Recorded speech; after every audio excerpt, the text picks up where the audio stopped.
সে আল্লাহ রাব্বুল আলামিন বলছেন ইয়া আইয়ুহান নাস, ও মানুষেরা।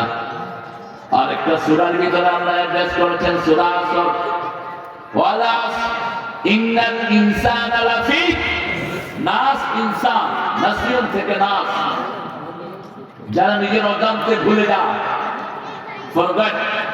forget and forgive, unrest একটা জায়গা, unrest, নাসিয়ন, এই শব্দটা দিয়ে আল্লাহ দোয়া শিখিয়েছেন। আপনি বলবেন আল্লাহ আমি মানুষ হিসেবে ভুলে গেছি, অথবা ইচ্ছা করে ভুলে গেছি, আমাকে ধরবেন না। আল্লাহ বলেন আমিও তোমাকে ধরবো না। সূরা বাকারার শেষ আয়াত, রব্বানা লা তুআখিযনা ইন নাসিনা আও আখতানা, নাসিয়ন থেকে নাসিনা, আমরা ভুলে গেছি মানুষ হিসাবে। যেমন আদম আলাইহিস সালামও ভুলে গেছেন একটা গাছের কাছে যেতে। জান্নাতে কি গাছ একটা ছিল নাকি অনেকগুলো? হ্যাঁ, একটা জঙ্গলে কি গাছ একটা থাকে? অনেকগুলো। তো উনি উঠাতে গেলেন কেমনে? ওনাকে নিয়ে গেছে কে? কে নিয়ে গেছে? শয়তান অবশ্য আপনাদের এলাকায় নাই। হ্যাঁ, ওনারা চলে গেছে, শয়তানও চলে গেছে।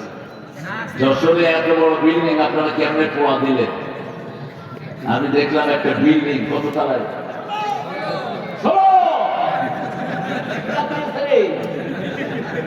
ছেলেদের মুখস্থ কত বড় গার্ডেন। আপনি চিন্তা করেন, জায়গাটা অন্য মানুষের, 16 তালা হোটেল করে রমরমা ব্যবসা করছে, ঠিক না ঠিক?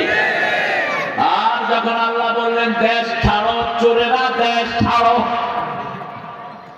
বিল্ডিং পাহারা দেওয়ার মতো কোন লোক নাই। হারাম আছে যেখানে আরাম নাই, সেখানে হালাল আছে যেখানে আরাম আছে। পৃথিবীর কোনদিন কোন মসজিদ খালি থাকে? কোন না কোন আল্লাহর ওলি আছে না নাই?